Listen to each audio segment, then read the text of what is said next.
Assalamualaikum warahmatullahi wabarakatuh. Selamat pagi. Baik, untuk mata kuliah biostatistik, setelah diampu oleh Ibu Sunani sampai dengan materi UTS kemarin, maka untuk yang melanjutkan materinya yang sampai UAS nanti adalah saya, Pak Ihsan. Nah, materi ke-9, kalau sesuai urutan di RPS, karena pertemuan ke-8 adalah UTS, kita akan membahas tentang probabilitas dan nanti akan dilanjutkan dengan distribusi probabilitas. Jadi di dalam statistik, probabilitas atau peluang ini penting dan menjadi dasar di dalam analisis statistik. Nah, kita mulai dulu dengan pendahuluan. Nah, prinsipnya adalah semua kejadian di alam itu selalu dikatakan ada ketidakpastiannya. Jadi, kemungkinan terjadinya kejadian di alam itu selalu ada bagian tidak pastinya.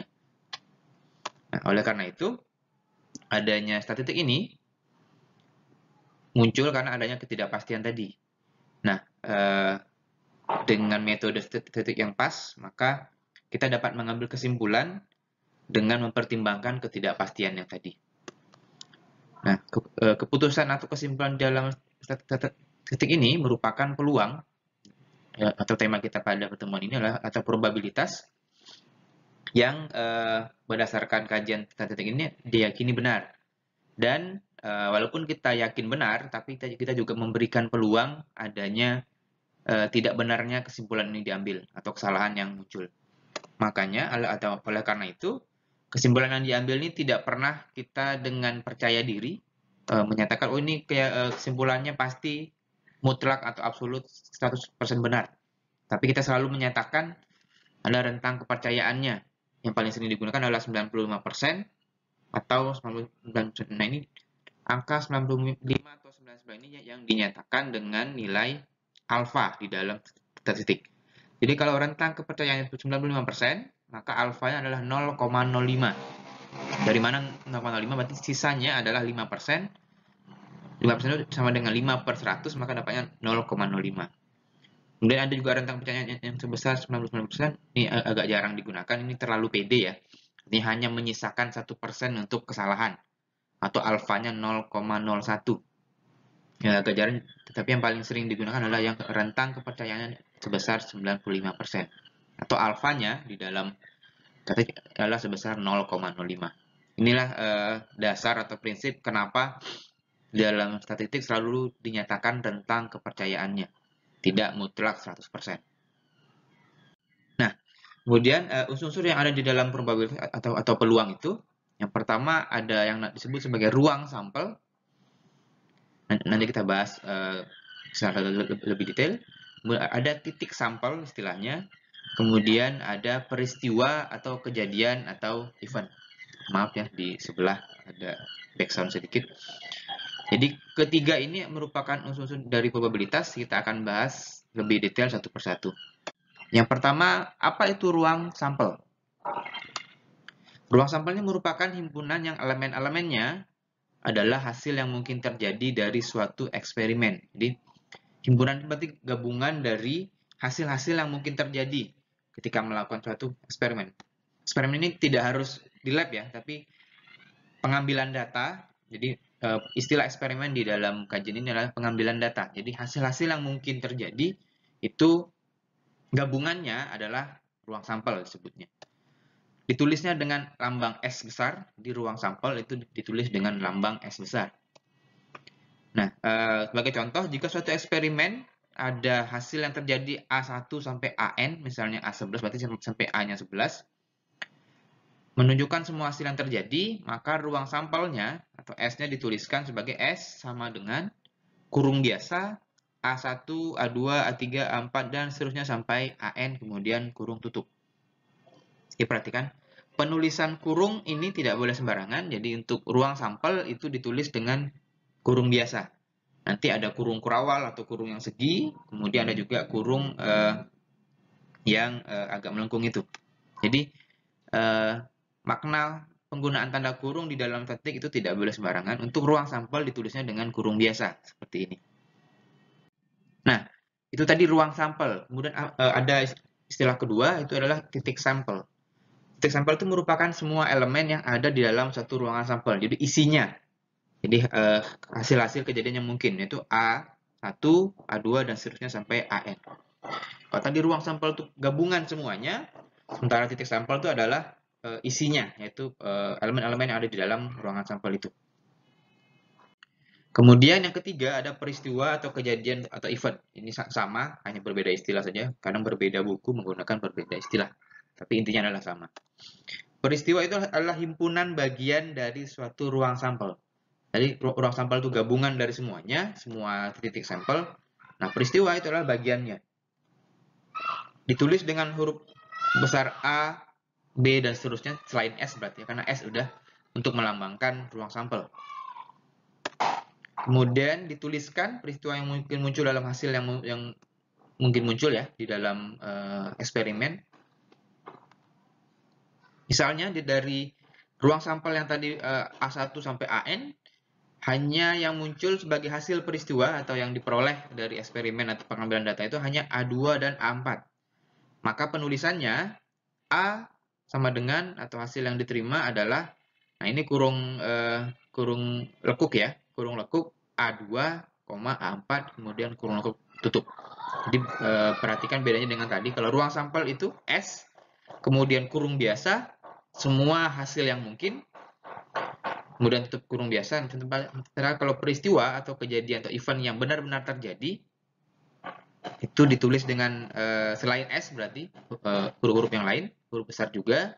A sama dengan kurung lekuk, kemudian A2 dan A4 sesuai yang mungkin muncul, kemudian kurung tutup. Itu ya, perbedaan antara penulisan ruang sampel dan peristiwa atau kejadian atau event. Nah, kita ada contoh bagaimana peristiwa itu dituliskan atau bagaimana kita merangkum suatu peristiwa dari suatu eksperimen. Nah, eksperimennya adalah, percobaannya adalah pelemparan sebuah dadu. Tahu dadu ya?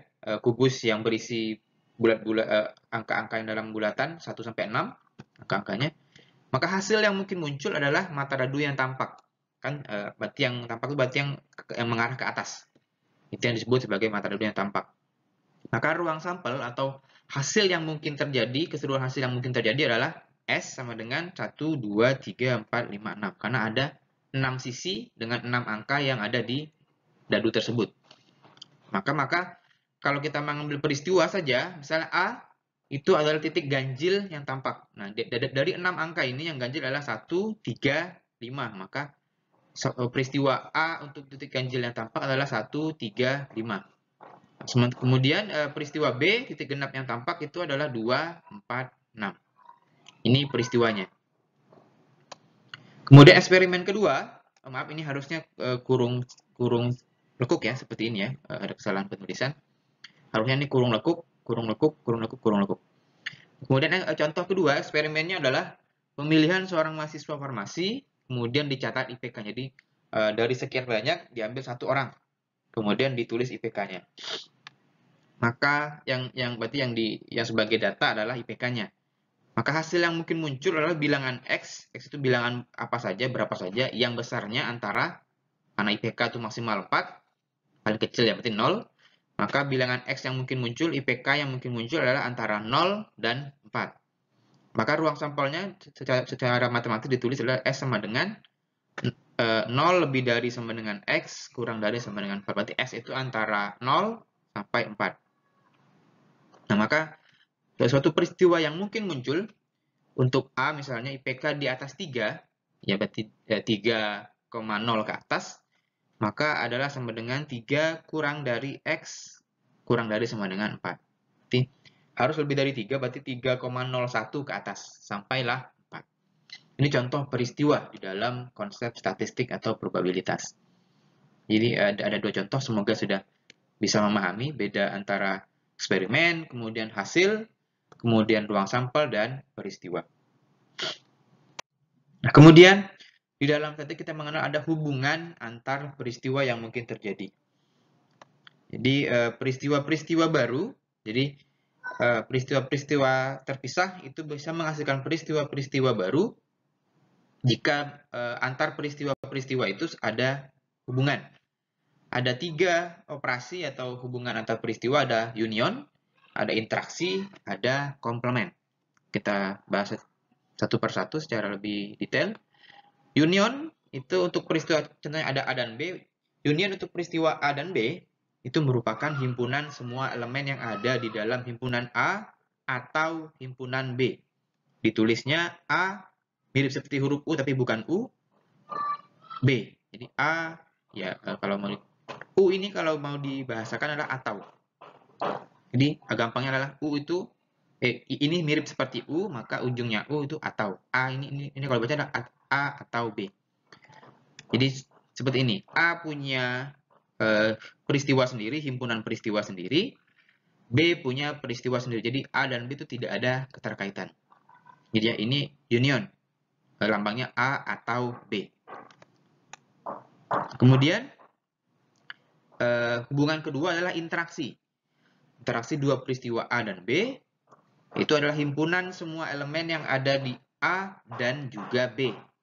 Ada kata dan, maka ditulisnya A, kemudian U terbalik gitu ya. B. Ini seperti N, maka ini kalau dibaca adalah A dan B. Gitu ya gampangnya. Seperti apa penggambarannya, diagram Venn-nya. Ini A, berarti A dan B itu adalah yang di antara sini. Merupakan yang terjadi di A dan juga terjadi di B. Ya. Yang di tengah-tengah sini. Bukan yang di luar, bukan orang, apalagi yang di luar bulatan. Ini adalah bagian dari A dan B. Kemudian ada komplement. Komplement peristiwa A itu pengertiannya adalah himpunan semua elemen yang tidak ada di dalam A. Komplement itu artinya selain itu. Maka ditulisnya A aksen. Penggambarannya, kalau ini A, maka komplement A adalah di luar ini. A aksen itu adalah semua elemen yang ada di luar lingkaran A. Jadi ini hubungan antar peristiwa, ada A atau B, lambangnya A ada kemudian mirip seperti huruf U, seperti ini, masing-masing terpisah. Kemudian yang kedua interaksi, A, U terbalik dan B atau A dan B, itu ada di tengah-tengah sini, yang ada irisan antara A dan B. Kemudian komplement A itu berarti adalah semua elemen selain A.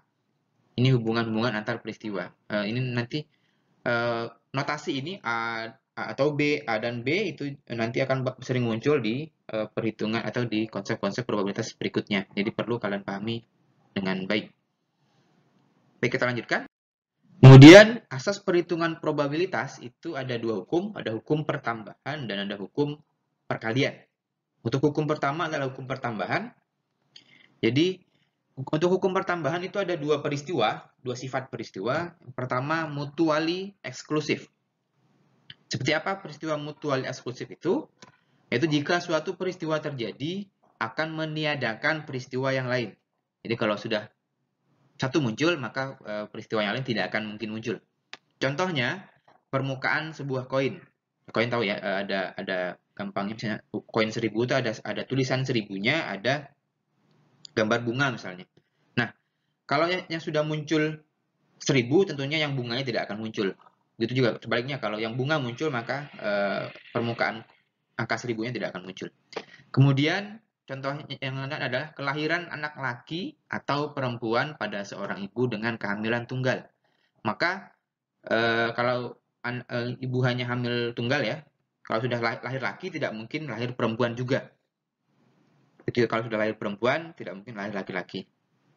Ini khusus untuk kehamilan tunggal ya, bukan kembar dan sebagainya.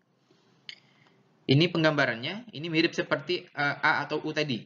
Maka peluang, P itu probabilitas atau peluang, A atau B, U ini ya bukan U ya, tapi seperti U, ini maknanya atau, itu adalah, jadi peluang munculnya A atau B itu adalah hasil penjumlahan peluang munculnya A ditambah peluang munculnya B. Kemudian peluang A dan B, ya karena mereka saling terpisah, jadi tidak mungkin ya, kalau koin itu tidak mungkin ketika kita lempar, yang muncul dua-duanya kan tidak mungkin ya. Jadi maka peluang A dan B, yang kemudian juga tidak mungkin lahir anak laki-laki dan perempuan, itu tidak mungkin secara fisik ya. Mungkin secara biologis beda lagi. Jadi peluang A dan B itu 0, tidak mungkin terjadi jika peristiwanya mutual eksklusif, peluang A dan B itu tidak ada atau sama dengan 0. Itu yang peristiwanya mutually eksklusif. Sementara ada peristiwa kedua yang non-mutually eksklusif, itu adalah dua peristiwa atau lebih dapat terjadi bersama-sama, tapi tidak selalu bersama. Dipahami ya? Dapat terjadi bersama-sama, tapi tidak selalu bersama-sama. Contohnya, penarikan kartu as dan berlian. Ini di kartu remi ya, atau kartu bridge kalau kalian tahu. Kartu bridge itu kan punya 52 kartu. Jadi tiga masing-masing lambang itu ada wajik atau berlian, kemudian ada clove atau cengkeh, kemudian ada hati, heart, kemudian ada, saya lupa satu lagi karena dalam main kartu. Jadi ada empat jenis lambang itu. Kemudian ada clove merah, ada clove hitam ya. Nah, itu masing-masing ada 13, maka jumlahnya semua adalah 52. As itu ada 4, as itu 1 ya. Masing-masing 1 berarti ada 4 as. Kemudian berlian ada 13, maka penarikan kartu as dan berlian itu peluangnya adalah 1/4 dikali 1/13. Nanti kita lihat hitungannya. Kemudian contohnya adalah seorang laki-laki dan dokter. Pilihannya kan kalau tidak laki-laki, perempuan, dokter dan bukan dokter, maka peluangnya adalah non-mutually eksklusif. Terus itu seperti ini. Jadi irisan antar A dan B. Maka P, A atau B itu sama dengan PA, peluang A, ditambah peluang B, dikurangi peluang A dan B. Jadi gitu ya. Ini notasinya. Kita lihat. Kemudian hukum kedua itu hukum perkalian. Tadi pertambahan. Nah, hukum perkalian ada dua kondisi juga. Pertama, peristiwanya bebas. Nanti ada peristiwa yang tidak bebas. Nah, peristiwa bebas ini jika kejadian atau ketidakjadian suatu peristiwa tidak mempengaruhi peristiwa lain. Yang di bold, yang ditebalkan ini menjadi perhatian. Kejadian atau tidak kejadiannya tidak mempengaruhi peristiwa lain. Ini notasinya. Peluang A dan B. Jadi dan itu berarti kalau dinyatakan sebagai perkalian. Peluang A dan B sama dengan peluang A dikali peluang B. Jika mereka saling tidak mempengaruhi. Sebagai contoh, sebuah dadu dilemparkan 2 kali. Nah, peluang keluarnya mata dadu 5, angka 5 untuk kedua kalinya adalah, maka P 5 dan 5, karena 2 kali ya, itu sama dengan sekali lempar itu peluangnya 1 kali keluar untuk angka 5, karena ada 6 angka.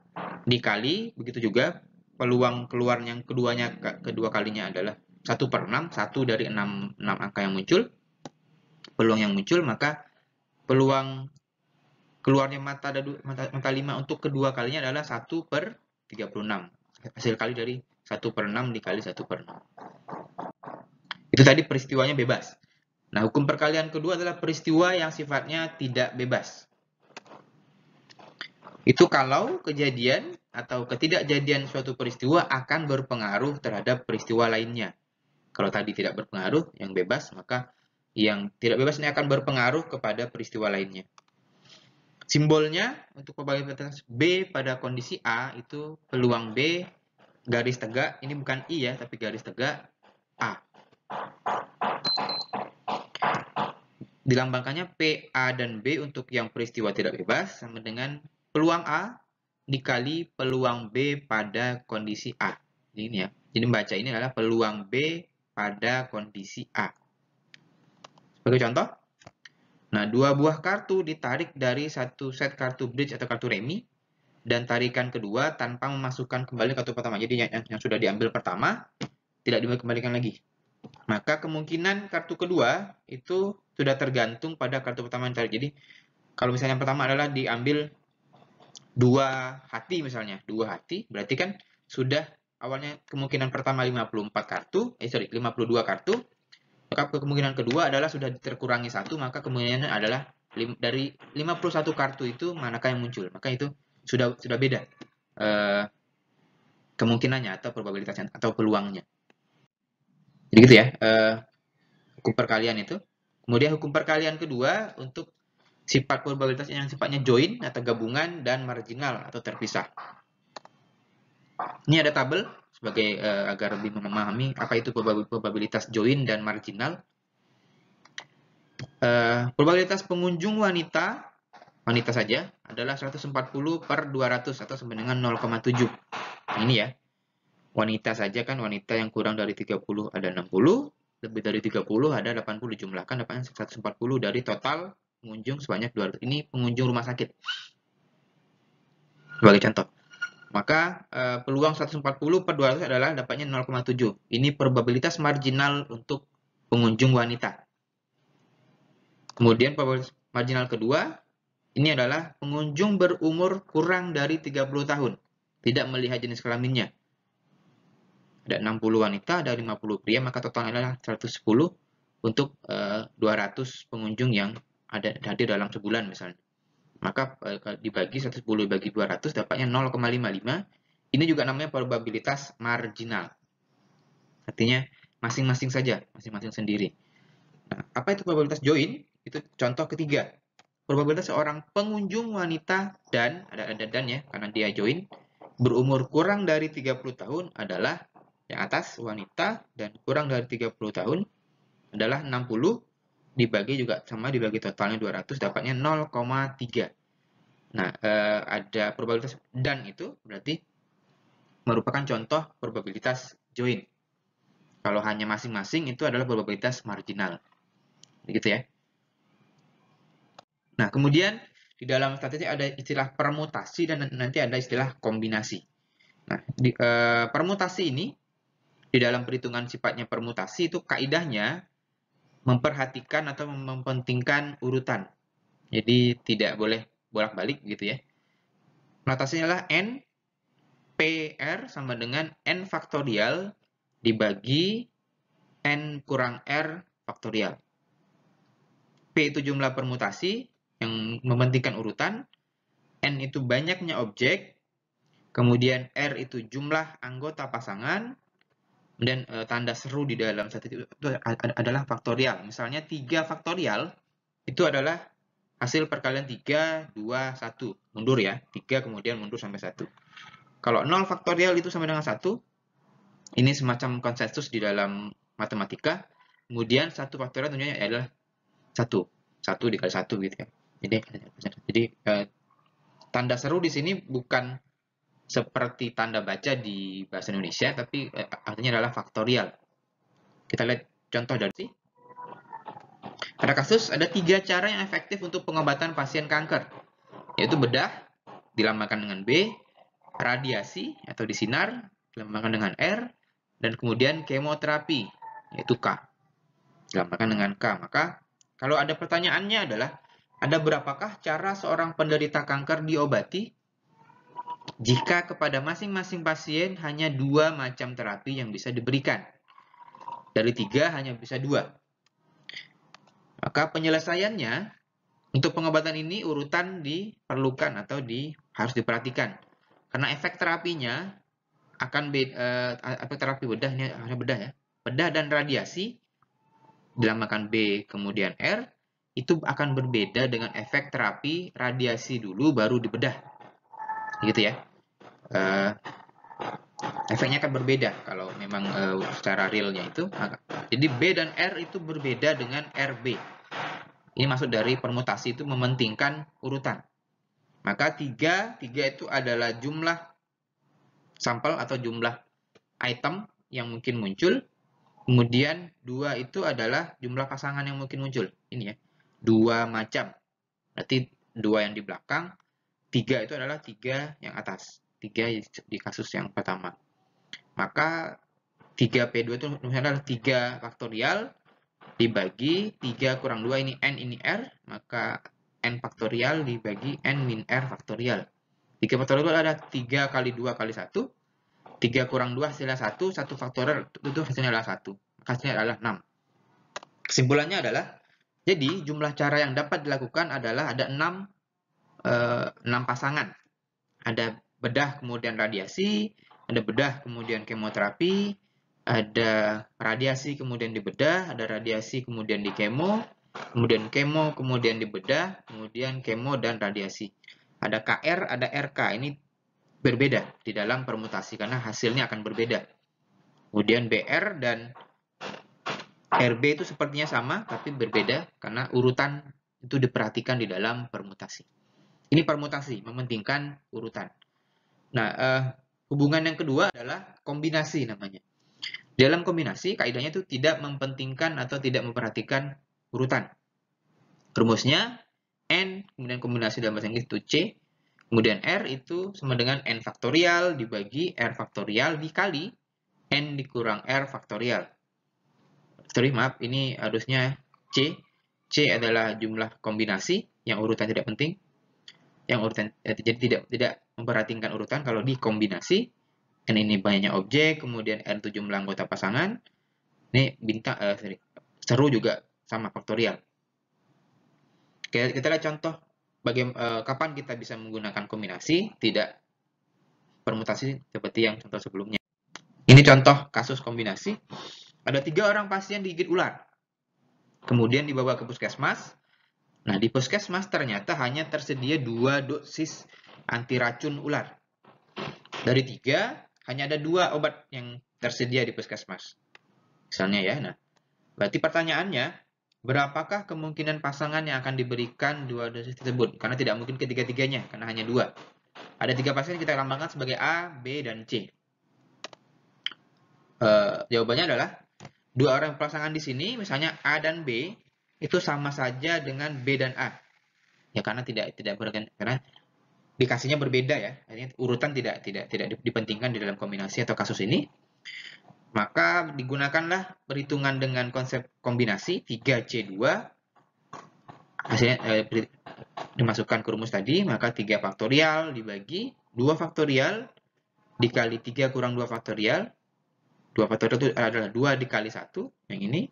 3 faktorial adalah 3 kali 2 kali 1.